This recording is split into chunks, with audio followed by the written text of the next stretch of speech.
Hello, everyone. While you're getting situated, we're going to play a couple of videos to let you know what's going on at AIM.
Hello, and welcome to today's webinar, The Perfect Storm Driving ECM into the Age of Automation. I'm Nina, Production Manager at AIM, and AIM is your host and producer of today's webinar. Knowledge Lake is the underwriter of today's webinar, and we thank them for their support. And thank you for taking the time to join us today. Before we get started, I'd like to share a few tips for participating in today's webinar. In the chat box, we'll share links to resources and references pertaining to today's webinar. Go to the chat now, say hello, and let us know where you're joining from. If you have any questions for the speakers, ask them in the Q&A section or put them in the chat, and we'll do the best we can to get to them later in the webinar. At the end of the webinar, there will be a link to our feedback survey. Let us know how we did. Your feedback is truly valuable. Friendly reminder, this webinar is being recorded and will be posted to AIM.org's Resources Learning Center page in a few days. Now introducing today's host and MC, Kevin Crane. As AIM's content strategist, Kevin authors ebooks and infographics on a wide variety of intelligent information management and digital transformation. He's the producer and host of AIM on the Air podcast, which was recently listed on Forrester's 100 Best Channels podcast of 2021. Take it away, Kevin. Thanks, Nina. It's great to be back for another great AIM webinar, this time with our friends from Knowledge Lake and Instinctive Solutions, really talking about the evolution of enterprise content management into the age of automation. Now, Nina, before we get going, I'd like to run our first audience poll to kind of get a sense of where everyone is today on their process automation journey. Do you have that poll? Let's go ahead and run that now. All right, with this poll, really what we're interested in finding out here real quick before we get going is where is everyone on their process automation journey? Are you really at the beginning of the continuum with really no efforts underway to automate?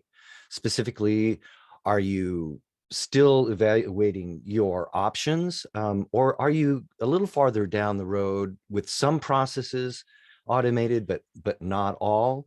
Or who's at the other end of the continuum with pretty much everything automated with very few manual or paper processes? So if you don't mind giving us quick feedback on our audience poll before we get going, let's see where we're at in the automation journey. Sure. So right now we have about 8% of the audience saying no effort to automate. Then we have 28% of the audience saying that they're still evaluating options. 63% say that some processes, not all, are automated, and 3% say everything is automated, very few manual paper processes. Okay, well, that's good news. All right, so we have an audience that across the board, but certainly folks that are familiar with the topic and have had some success. So we'll try to drive our discussion to be fruitful for everyone, but especially understanding where everyone is on their journey helps us today during our discussion. And then look, it's an important discussion because despite the idea that enterprise content management may be a bit antiquated or ECM is dead, as they say, enterprise content management is still very much alive and a critical corporate management tool. There may be several reasons to stick with legacy ECM tools, but often doing so limits our ability to access new technologies, limits the amount of innovation that we can benefit from. That is until now. A series of technologies are changing how we work with information and shifting our ECM systems from strictly an archive and compliance tool to one that's much more than that, a true automation platform that can drive significant improvements in organizational performance in ways that really matter. And that's what we'll be discussing in today's webinar, the evolution underway that's driving ECM into the age of automation. We'll explore why ECM was never really an ideal tool for automation until now and how that is changing, how technologies like artificial intelligence, robotic process automation, low code are acting as catalysts to automation and innovation with existing ECM platforms and content. And ultimately, 3 steps that we can take to transform our ECM systems into more intelligent automation platforms. And we have 2 great guests with us to explore how we do it. Starting with Joe LeBay. Joe is the Vice President of Product Development at Knowledge Lake. And Joe works with customers and OEM partners to integrate Knowledge Lake intelligent automation into vertically oriented business applications and solutions. Prior to joining Knowledge Lake, Joe was the founder and CEO of RPA software firm RatchetSoft.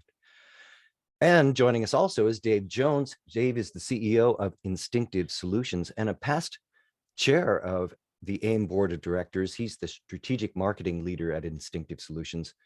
Prior to that, he held senior marketing positions at Nuxio, AO Docs, and his experience includes roles at Highland, Konica Minolta, and Fujitsu. So Joe and Dave, welcome to the event today. I'd like to start with you, Dave, if I could. From your perspective, why was ECM never really the ideal tool for process automation? Hi, Kevin. Great to be here today, firstly. And I think we've got a really exciting conversation set up. And one that I've talked about an awful lot of times is why ECM really wasn't ever set, as you've said, to be that automation tool. For me, there are 3 reasons. First one is that ECM was always really about the document for me. And if you think about it, it makes sense. It was document centric. It came from document management in the first place. ECM was the natural evolution from document management. And it focused around document-centric processes. So things like accounts payable processing, things like employee file management and claims processing. All of those processes that we know and love within the ECM space, they're all document-centric, but most processes within a business don't operate like that. Yet for most processes, documents are part of the process, but not all of it. And most processes today need more than one document. And that in itself proved to be quite difficult for most ECM tools. Secondly, ECM tools seem to pretty much all focus on trying to be the one system to rule them all. That's a phrase that we've heard a lot of the times from Lord of the Rings, right? They felt that they were the most important system to the whole of the business, when in reality, actually, they weren't as important to a salesperson as the CRM tool. They weren't as important as the ERP to the procurement person or the bookkeeping tool to the finance person. You get the gist of where I'm going. The ECM system to all of those guys was just where you put your documents when they needed archiving or retaining for records management purposes. And last but by no means least, right, ECM tools try to do everything for everyone.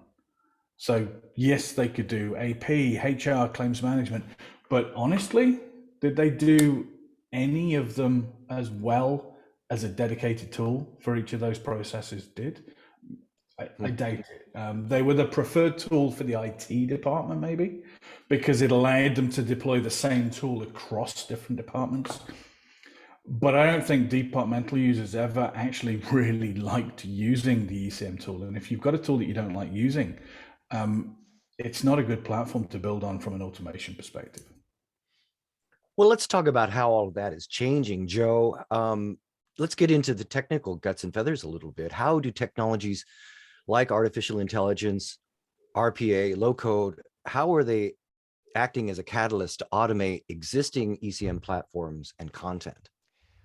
Great. Thank you for the question, Kevin. I'd just like to underscore a couple of things that Dave had mentioned, talking about ECM and why traditional ECM may not have been as successful as we had hoped it would be. Traditional ECM was really mostly about taking pictures, as Dave had said, which is great for archival and records management purposes. But that's pretty much it. Traditional ECM really wasn't good at making documents actionable or operational. They were just storing them somewhere. And OCR helped with that, but the information that was extracted was usually geared towards acquiring metadata and used for fully text indexing documents. And while that was an improvement, information continued to live within the confines of the ECM system. So you still had to go out and find it when you needed it. Now we have advanced technologies like AR, AI rather, machine learning, RPA, and that allows us to take the information that's contained within those documents and make them actionable, meaning that rather than just taking the extracted data and using it as a means for document retrieval, we can now make that information available to the downstream systems where it can be used to help facilitate the transaction that a document represents, which is really what we care about, not necessarily the piece of paper, but what does it represent as a transaction? So for example, if it's an invoice, we want to pay it faster or we want to pay it on time. We certainly don't want to pay it twice. We can also use the information that's contained within these documents to kick off related processes in the systems that were, frankly, up until now, somewhat inaccessible. So using these technologies to understand what a document represents, being able to learn what new documents are and mean as they come into the organization, and being able to send that information to the people and the systems that need it on a timely and accurate basis is really something that we couldn't do reliably at scale until recently. So these technologies that we're implementing, we're moving from taking pieces of paper, taking pictures of them, to now being able to understand what they are and put that information in front of the people into the systems that are needed to facilitate it. And I think that's one of the things that we've now grown into and can do at scale.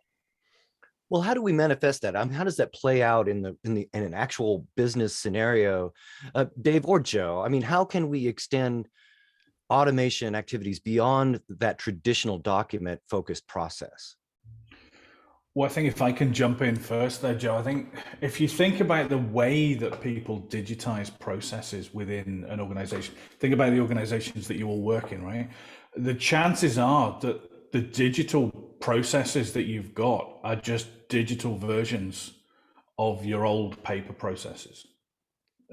Someone tell me that I'm wrong, please. The reality is that digital transformation typically just looks at those existing processes and digitizes them, excuse me.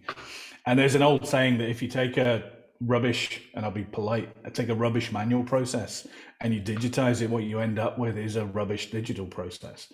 You can't polish rubbish is what you're saying? Yeah, something like that. Yeah, that's paraphrasing nicely. There's not a lot of thought involved in that conversion typically. And for me, that's a missed opportunity. All right, digital processes, all the tools that Joe just talked about, provide a great opportunity to rethink completely how you do things. And more importantly, why you do things and what you're trying to achieve rather than just the steps that you take to get there. And think about it, I'm traveling over to the END conference next week. So it's the first time I'm getting on a flight in well over 2 years. But think about that process of checking in for a flight. We used to do it in the old days with paper-based boarding cards, which was a bit of a pain. The initial digital version of that upgraded that process to use scanners to read the card instead of a person having to do it. Then the paper cards got turned into digital ones on our smartphones, but nothing really changed. We still use the same concept of a card. It was just a digital card to get us onto the plane, completely document centric.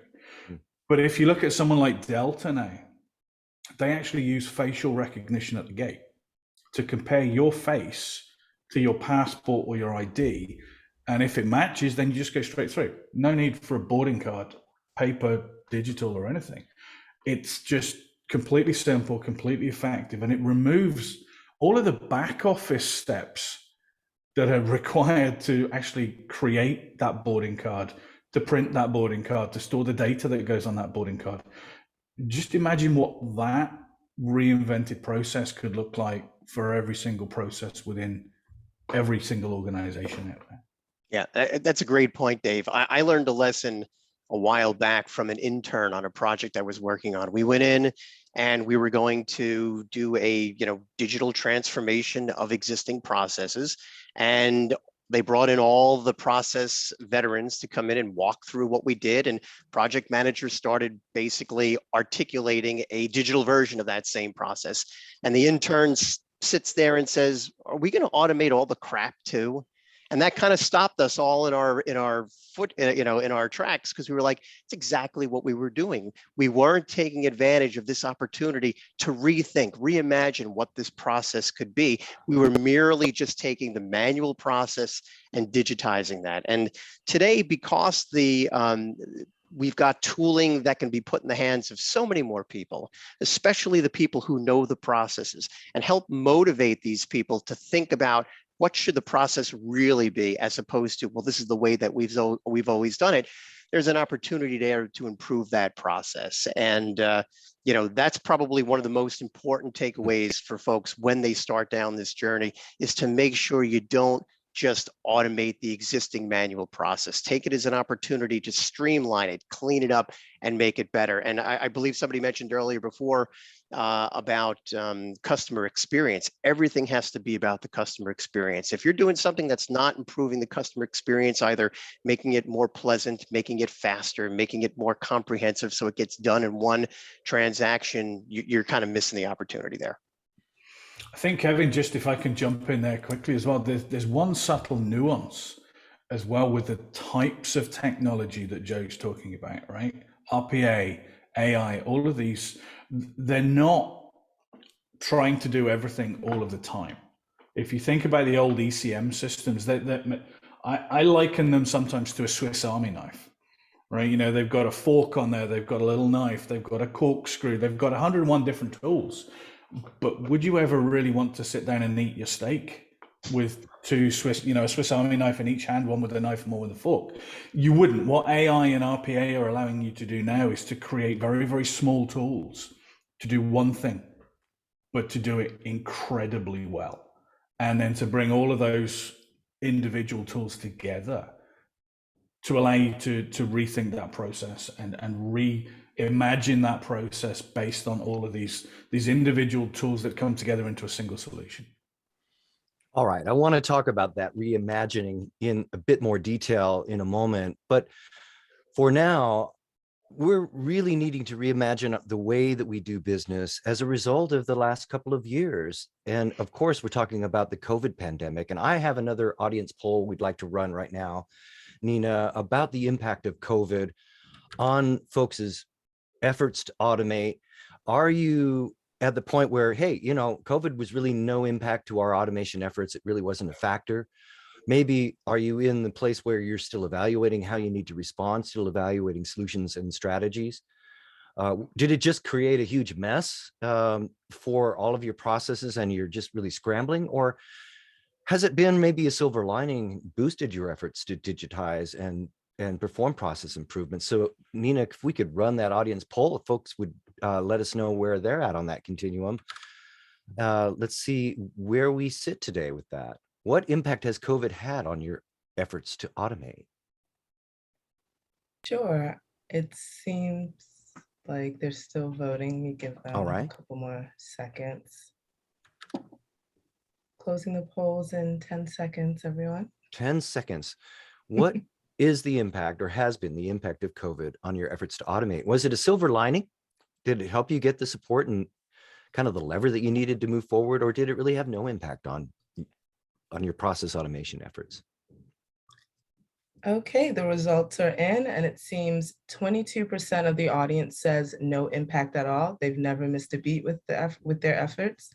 11% claim that they had come to a screeching halt and refocused their energies elsewhere. 3% said that they scaled back their efforts and they're still a mess. 11% said that they scaled back their plans, but now they're focused and determined to pick up where they left off. And 58% said it boosted our plans and accelerated our automation efforts the last 2 years. Interesting. All right. So 60, 70% of folks are sort of on their way, and that's really great to hear. All right. So we would like to ask you to contribute to the discussion, certainly later in the Q&A. If not, questions for our experts here. What have been your successes, and what is your recommendation for folks that maybe are not so far down that line of automation, the continuum, if you will? Let's be sure to take that advantage to have an open discussion here in a few minutes. But back to Joe and Dave. Now, all right, we've been sort of exploring kind of a look back on on ECM, why it wasn't a great tool for automation. I want to look forward now. What are the ways that we are finding success? Now, Joe, can you give us some examples of how intelligent automation is helping organizations today reimagine and digitize their core business processes and things that matter, like invoice processing, maybe employee onboarding, claims, something that perhaps that affects customer experience, as you were mentioning a moment ago? What are some good examples of intelligent automation at work today? Well, let's take AP processing as an example. In the old days, invoices were digitally captured, usually after they had been processed, again, for records management and compliance purposes. But now with these IDP, intelligent document processing technologies, the invoices are being captured at the beginning of the process, where they can be trafficked through to the people and the systems required to facilitate the transaction that document represents. Previously, there were too many places in the process where we had to step out of the digital realm and go back into the analog world to really make it worthwhile. But now with IDP, the promise of straight through processing is being delivered. We're actually filling the gaps, so that whereas before we'd say, well, I've got to dip out of these processes and there's too much back and forth in order to do it reliably or to do it cost effectively, now we're able to fill those gaps so that we can get information to the people that need that information to do their work. We're able to get information to the systems that are required in order to facilitate what they need to do. The old excuse of our systems don't communicate properly, that's really out the window. Through the use of things like APIs and technologies like RPA, there really is no excuse to say, I've got 10 systems that participate in this transaction. They don't communicate with each other, so we're just going to keep it manual, or we're going to keep it, a quilt of manual and automated processes. And that's really not the case. And so that's probably one of the biggest contributions that these technologies have offered. Let's use an example maybe on employee onboarding. It's hard to find people today. It's difficult. The last thing we want when we bring new employees on is their first experience to be lackluster. They have expectations. They should expect their onboarding process to be as pleasant and as comprehensive as their online purchasing experience that they have today. There's no need for them to have to fill out the same information multiple times, whether it be to get onto payroll and benefits, or whether they need to schedule their training or order equipment. Information needs to be gathered once and repurposed where needed, propagated to the systems that are required to facilitate whatever it is that onboarding process is. And even if those systems are siloed, again, there are technologies that allow us to tie that together. Now, longer term, do we want to break down those silos? Absolutely. However, one of the lessons of digital transformation, in my opinion, is that you don't have to do it all at once. In fact, if you try to do it all at once, it's too much to swallow. So you want to kind of take steps that are consistent with the pace of your organization. However, that doesn't mean that you've got to wait for the organization to move. There are things you can do today using these technologies to be able to kind of step your way down that path, see real tangible results, which will hopefully help the organization gather momentum to then take on some of the bigger things. Can I just relate that back to the poll question that we did, Kevin? We Sure. talked about the impact of COVID, right? And we all experienced COVID in different ways, but the one thing that COVID did do was it introduced the concept of remote working to the masses. And I think what that's done across the board has given everybody a platform, a foundation to move forward. So even those people that didn't see their automation happening during COVID, what did happen was they got that technology platform in place to allow them to start building and start experimenting. And I think irrespective of the process that we talk about, or the document that we want to push through a process, what we have now, I think, within businesses is the technology platform to allow us to experiment a little bit more, to allow us to go in and try things like RPA and AI in a much easier way than we ever could do before. We've broken down some of the old procurement challenges where you had to go and get 17 quotations from 52 different providers in order to to buy a pen. I think we've broken things down. We're a lot more nimble and agile as a species, and that ability to experiment now in a much quicker, much easier, much more acceptable way is going to lead to the innovation and the process re-engineering and the process reimagining that we're all advocating here today. And by the way, Dave, the vendors have also made it a lot easier too. They've adopted models that, would have seemed like heresy 5-10 years ago, models based on pay as you go, pay for what you use. Some things that are based on, process times rather than from the RPA world, everybody used to charge based on the number of bots. Well, that model is starting to disappear because people realize that it's not about how many bots I spin up, it's how much work do I get done and how valuable is that work. And the best way to get folks kind of in the door is to give them obviously the free trials and give them flexible licensing terms that works for their organization. Because as you said, lots of organizations have kind of adopted new ways of purchasing during the pandemic, and we vendors need to do a good job and continue to do a good job of adapting to that as well. Well, it's the enablement of process improvement that I think excites me so much today with things like RPA, with things like low code solutions and approaches.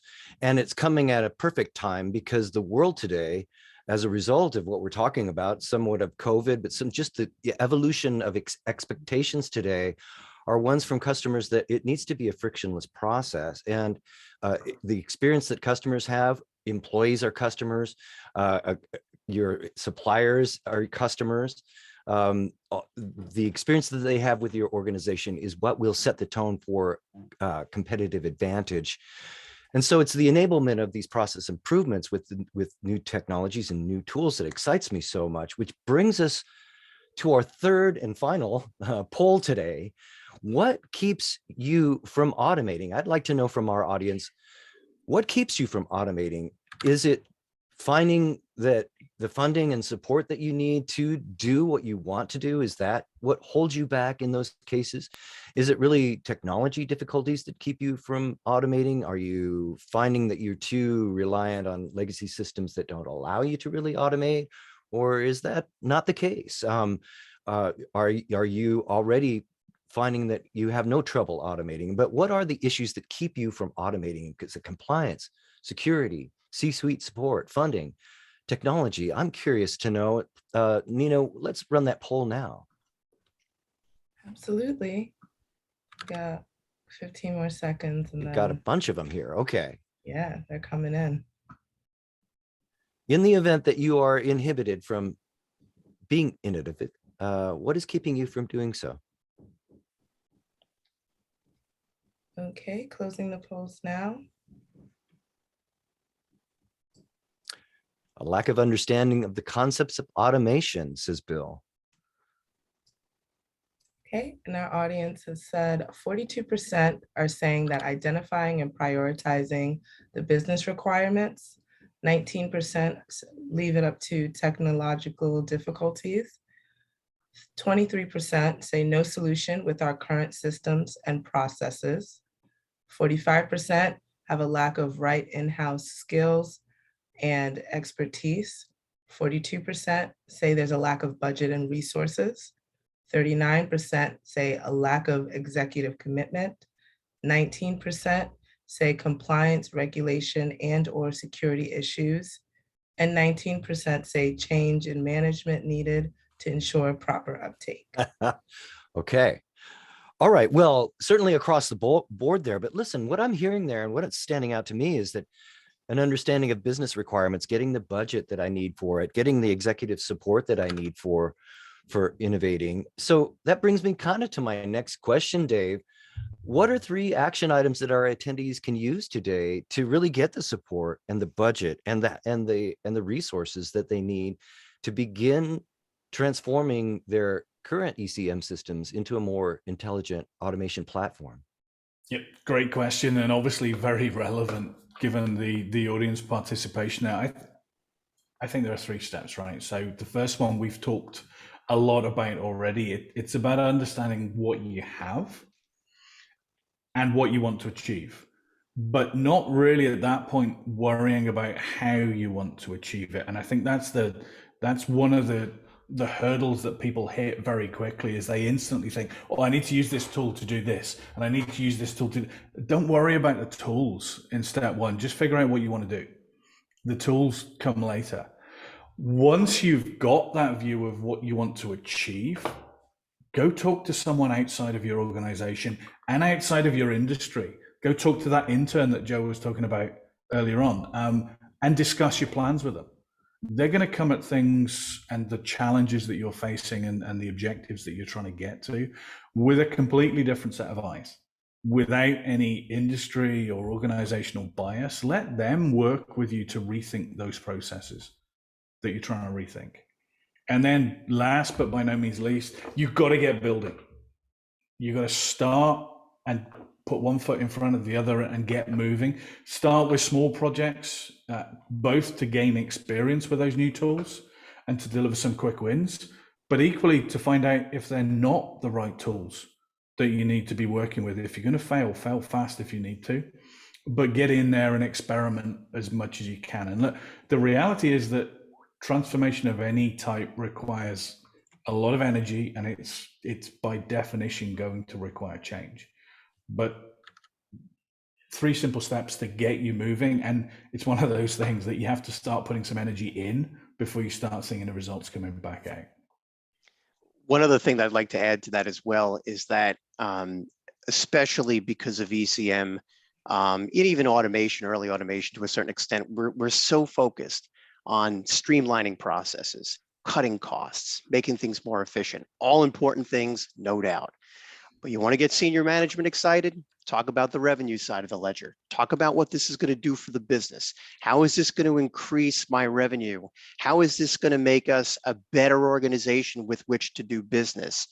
That's where I think, or take a look at opportunity costs. Were we not able to take advantage of a particular joint venture or do a particular acquisition because the technical lift was too heavy in order to participate? What does that cost you? So I think one of the things I'm seeing more and more of are smart organizations that are trying to sell automation more pervasively are looking at it more from the revenue side and the opportunity loss side, as opposed to just making things better, faster, cheaper, et cetera. We are speaking with Joe LeBay, Vice President of Product Development at Knowledge Lake, and Dave Jones, CEO of Instinctive Solutions. We're here talking about the evolution of enterprise content management in the age of automation. Let's take advantage of having these 2 experts with us today. So we will be getting to a question and answers here in just a moment. So if you do have any questions for our experts today, now would be the time to start thinking about those, maybe posing them in the Q&A section or the chat section here, and we'll see if we can't get to them here in a moment. But Joe, how does Knowledge Lake help with all this? Can you give us an example of one organization that you feel has been particularly successful in using these approaches and techniques? What did they do? What were the results, and how can we do it too?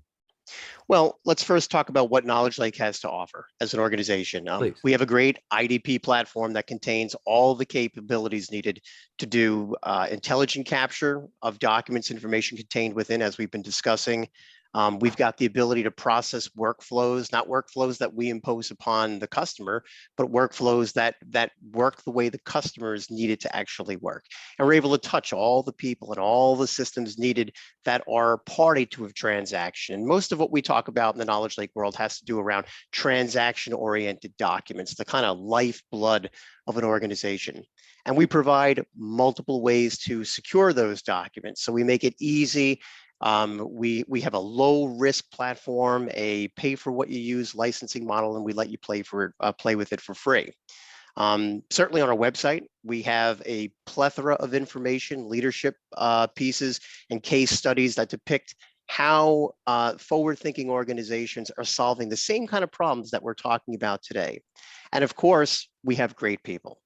We've got people that have been there, that have done that in all the areas that we've discussed today.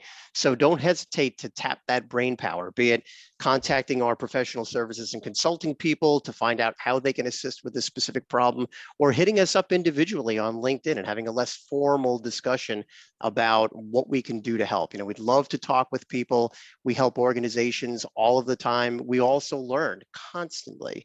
You know, one of the things that we do at Knowledge Lake that's pretty important, and doing it in a way that is compliant, is sharing information from project to project. So when we see something that a customer in a particular industry does that's really good, make sure that learning gets forwarded to other people in the organization so they can implement it with their particular clients. Even if it's in a different industry, there are these patterns that we see that can be that could be implemented for customers regardless of the industry that we're in. And Knowledge Lake is very good at spreading that information out throughout the organization. So every customer is basically taking advantage of all the learning we've done on the prior customers.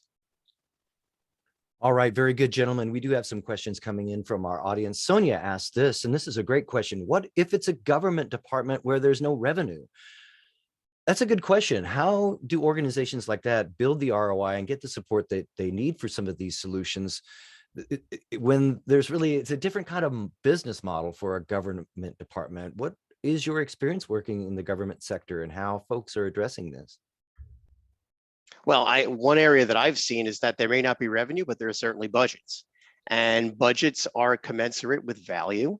And the government organizations that I've been working with, you know, I've heard a lot of change in tone where they talk about the folks that they serve as customers. I think Dave mentioned this before, that these constituents, if you look at them as customers, all of a sudden there's kind of a different mindset, as opposed to this is something that we have to do because it's part of a mandate, as opposed to this is something that we as an organization, a department, want to do for our customers.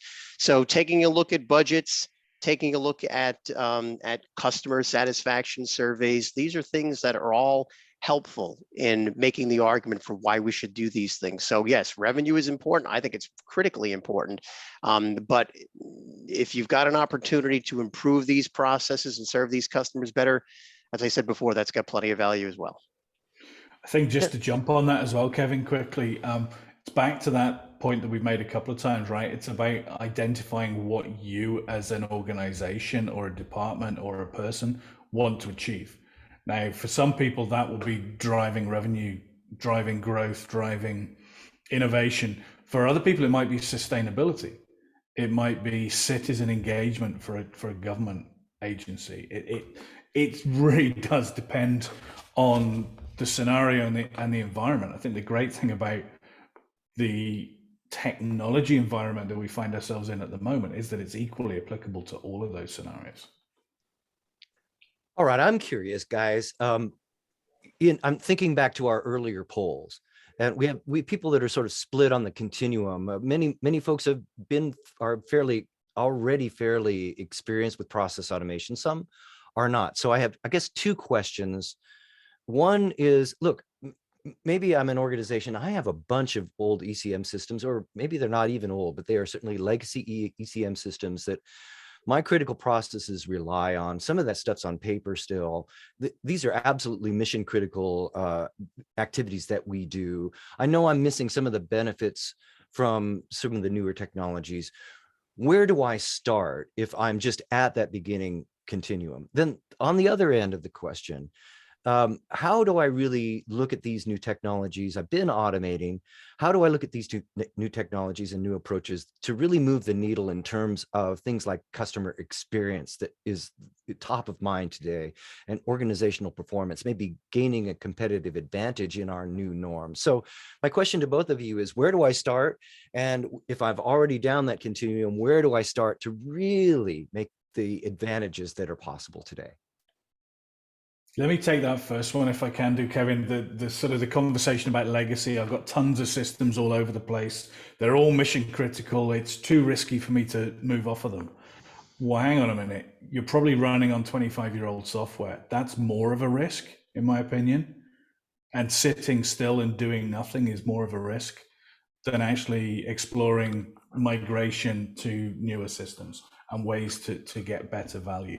So I think that there's this chicken and egg scenario. It's like, oh, I can't move because it's too dangerous, but it's too dangerous to sit still. You've got to do something. And again, I think that's why realizing, as Joe said earlier, that you don't have to do everything all in one go. Identifying some smaller projects where you can get some quick wins, where you can maybe take some of the functionality or the data or the processes away from those mission critical systems, test them out in a new environment, test them out in the cloud if you want to go cloud, test them out with robotic process automation or AI or whatever it happens to be. But you're not going to fix the problem long term by not doing anything. That's the reality. Yeah, and the process starts with asking people. I know right now process mining is probably one of the hottest areas, especially you see a lot of RPA vendors getting into process mining. There are some very high profile, very successful ISVs that are putting out process mining software. I think we're going a little too fast on that. You know, the idea of just hooking up sensors to my network and figuring out where the inefficiencies are. Yeah, I mean, I get the value in doing that. However, your people already know where the bodies are buried.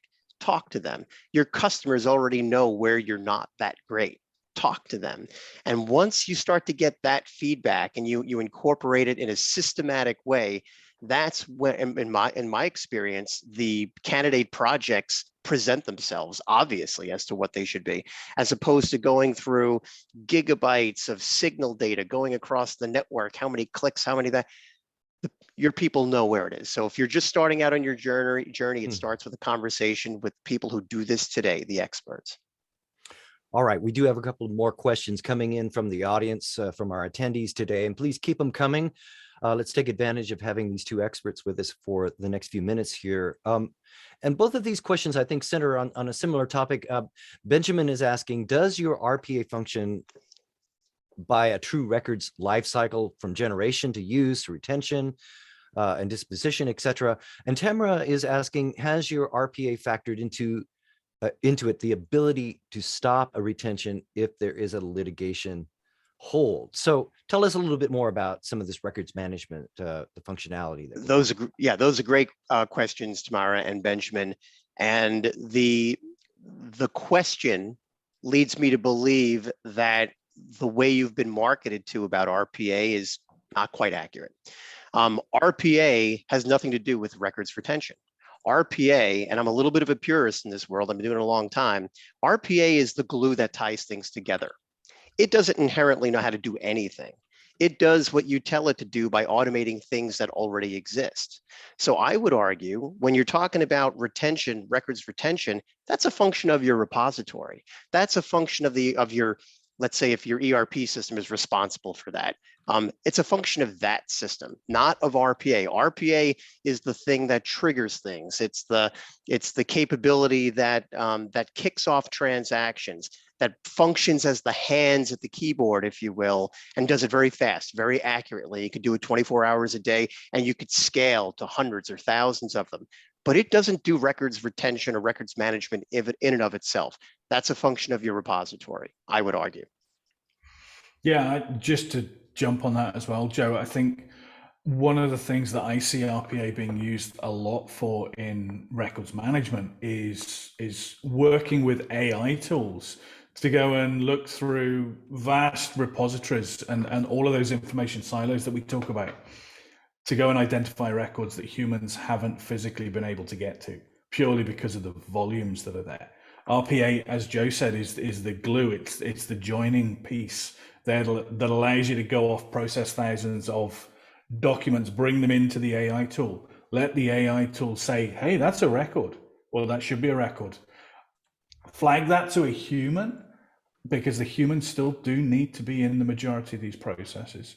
But it gives you the scale, it gives you the autonomy to do that in a way that we've never been able to do because of the limitations of the human species.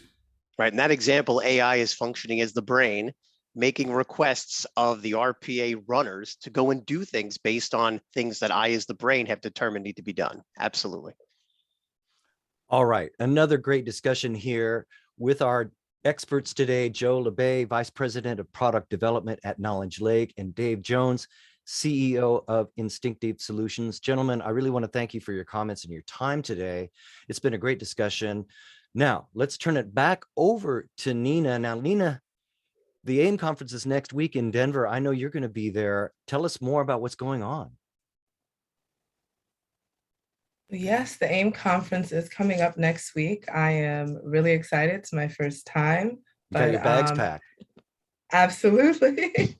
If it wasn't for this background, you guys would be seeing my luggage. But yes, I'm really excited to be joining, hundreds of professionals in the information management world. This year's conference promises to be unlike anything you've ever seen, and we still have seats. So if you're interested in still coming to the conference, please visit aimconference.com, or you can email hello@aim.org and we'll help you get registered. So yes, I'm really excited about that. And another exciting thing happening with AIM is our audience is going to get a sneak peek at this year's 2022 Industry Watch Report. AIM would like to give our audience a sneak peek, and this report combines independent research and data trends and actionable takeaways. So everyone in the audience, please head over to aim.org/2022-research to get a copy of the Industry Watch before it gets published live. They will be the first to see it. Yeah, that's great. Absolutely. It's a great takeaway. So as we're coming to a close, I would like to say thank you and use this last few minutes to remind our audience that we've recorded this webinar, so you can catch anything you want to hear again in the recap email that will be sent in the next 24 hours. A link to the resources for this webinar was put in the chat, and don't forget to take our feedback survey and let us know how we did today. Another big thank you to our underwriter, Knowledge Lake. Without support from our solution providers, we wouldn't be able to bring you educational programming like this webinar. But before we say goodbye, I'd like to ask Dave and Joe if they have any last minute closing comments or anything you want to leave our audience with.